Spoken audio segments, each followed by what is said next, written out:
Pistons. Beautiful thing about this season of the 2024-25 NBA for the Pistons, that is the possibilities that it has presented even from the very start.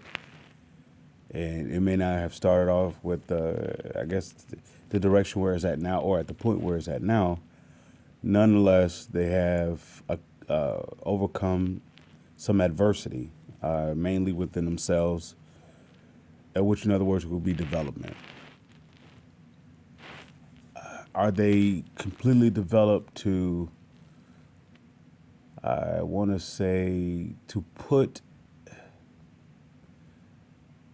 I don't want to call it the pressure, but to put the expectation for them to be more to where they are? I would say no, based off of their leader. You guys know I've stated it on the record time and time again that I'm not a Cade guy. However, I did say that the Pistons did get it right with him. He wasn't my choice, but yeah, he was the right fit for Detroit. By them getting it right with Cade, it gives them so much opportunity to do right. I'm not saying they got it right based upon him being the player that he is this season. They got it right with him as a draft selection. Where with him, if he didn't have the year that he having now, it could open up opportunities for them. And that's what I mean, getting it right, that you can still do so much with the player. Versus like if you were to compare it to another player that they drafted in the first round, and the player, we would say they don't have any value, no trade value or just team value or being individualistic, or in case of that value, then it's no good. With Cade, they got it right, so they can either keep him, they can trade him, they can build around him, they can piece it, they can do so many different things with him. With that said, he's not yet ready to lead them to the next stage. If he came into the season saying playoffs, and he's at where he's at now, then yeah, they can go ahead and make a future, I want to say a futuristic type move where it will cost you capital. And that may have been, very well may have meant that they will go ahead and allow the Knicks, not Knicks, excuse me, Minnesota to take that pick and they move on. Nonetheless, with the season being where it is at 500, and they've been roughly, staying at that range, then it's fitting with this development time frame, a Sark situation, Ivy situation, Duran situation, Ron Holland situation, Isaiah Stewart situation, Marcus Sasser situation. Is a perfect opportunity for their development. With that said, I will add two more pieces for the here and now, as well as that development. I'm hearing now that Lonzo Ball could be had for a second round pick. It's either that or they're going to probably waive him. Okay, do I gamble with that? Yeah, I gamble with that. Now, I would do the deal with them if they're willing to take back a player, and the player that I have in mind is Tim Hardaway Jr. Why? Because everything that Tim Hardaway Jr. will give me is what Alonzo Ball could give me plus something else. The defense that I can give, the willingness of Tim Hardaway Jr. or in a locker room type of guy.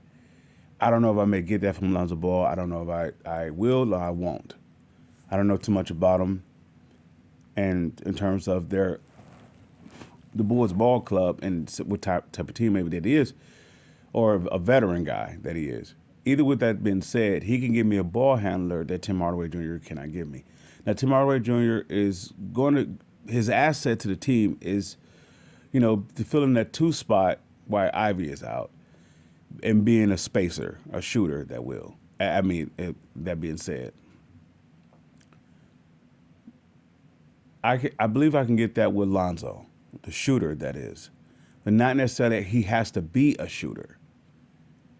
Like Tim Hardaway Jr. has to be a shooter because I don't see him creating his own offense. Lonzo Ball could create offense for other people.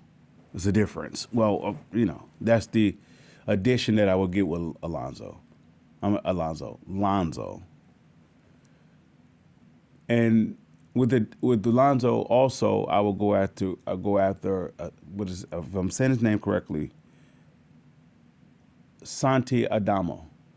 Santi Adamo. I will go after those two. Santi Adamo is the 7-footer that the Pistons has been lacking, and he's not just depth, but he's young depth, and he is. I would say if it depends what their plan is with Klintman. If his Klintman is the replacement for Tobias in the near future, I mean,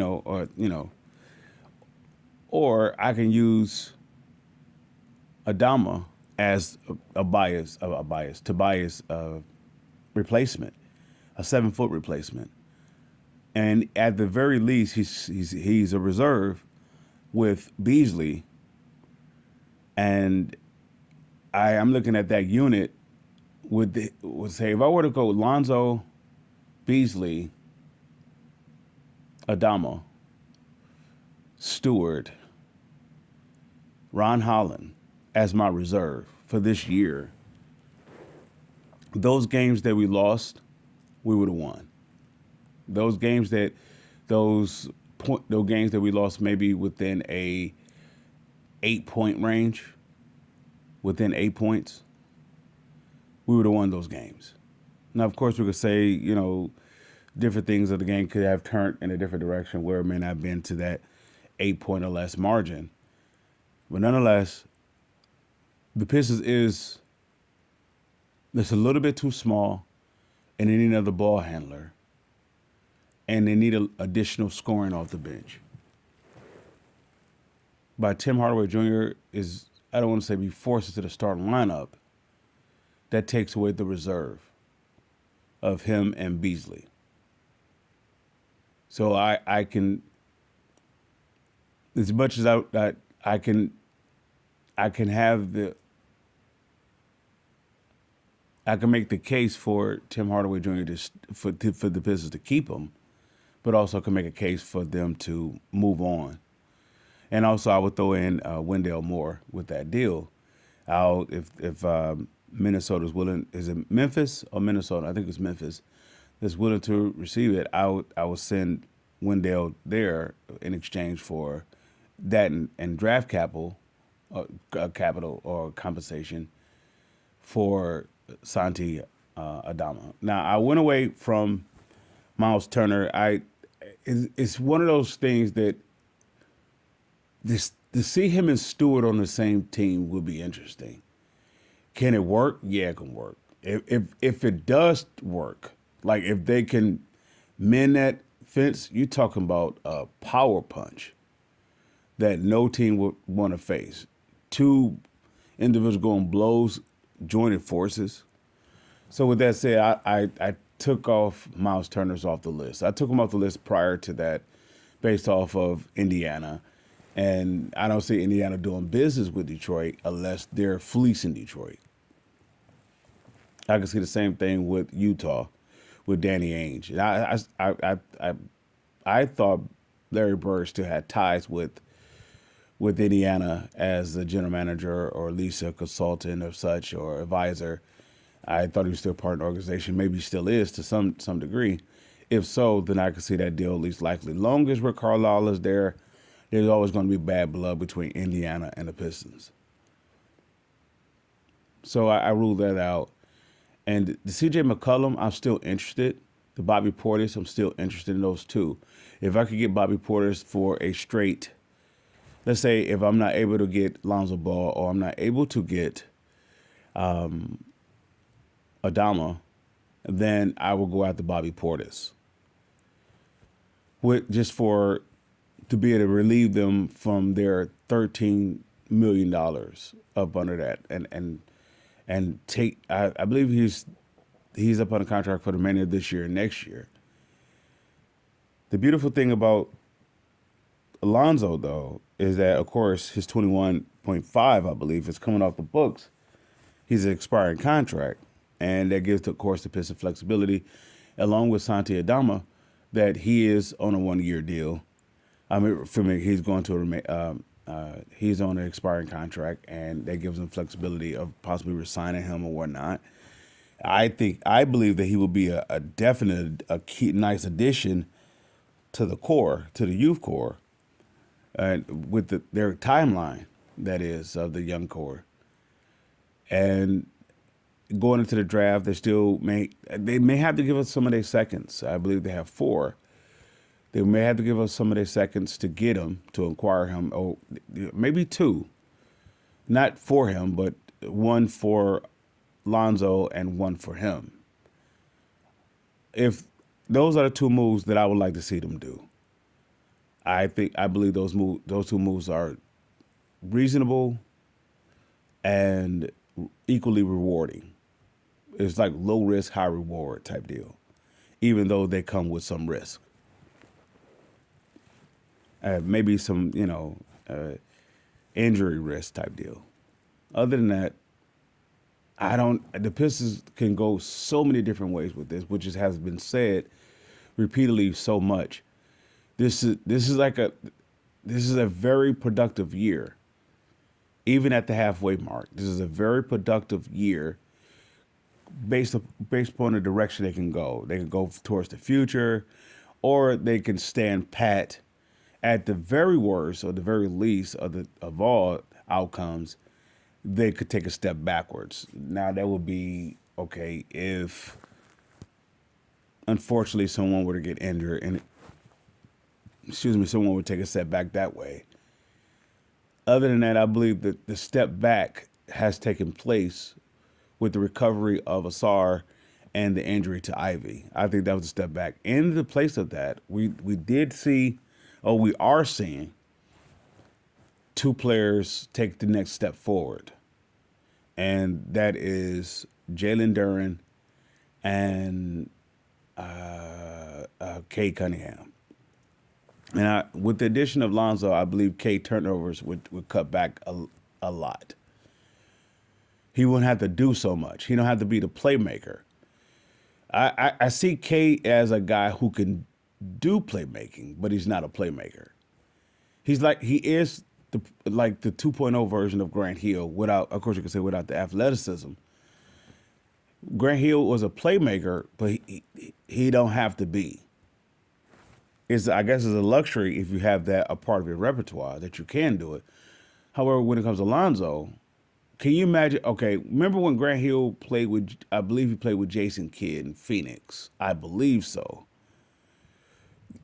Can you imagine that? Or even, excuse me. Yeah, we'll stay there. Jason Kidd playing with Grant Hill. That's what the likes of Lonzo Ball is. You're playing with a guy who has the not just IQ, but who is a point guard at his nature or at his core, where they look to make others better. And Cade could just be an all-around player.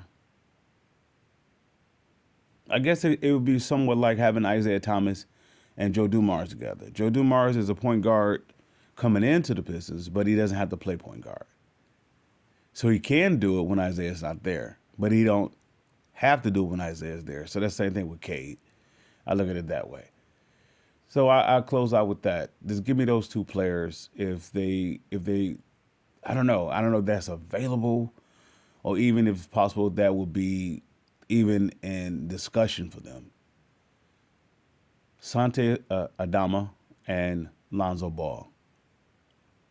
That it comes at the extent of Tim Hardaway Jr., their cap space, and Wendell Moore Jr.